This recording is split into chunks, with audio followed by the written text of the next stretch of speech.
Mesmo de ter um nome e abrir os meus olhinhos,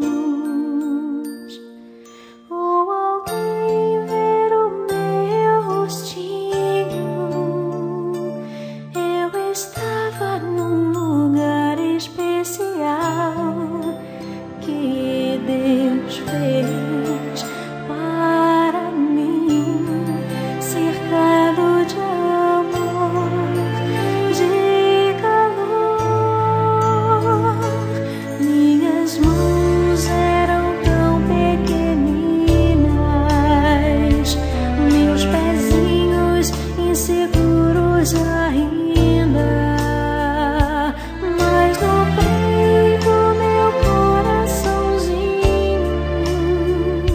já mostrava que o milagre do nascer, do viver, do existir outra vez acontecer.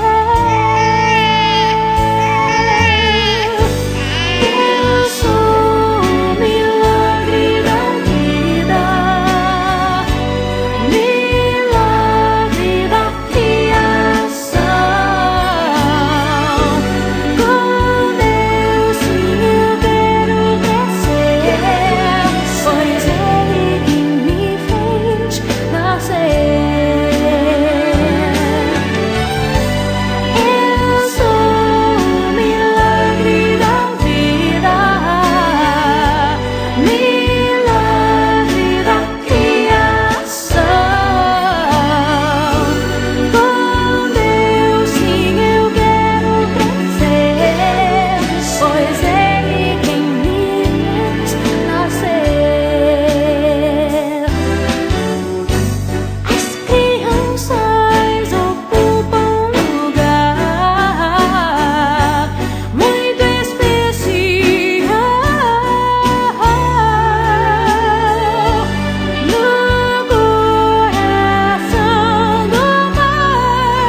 Pois Ele quem me fez nascer.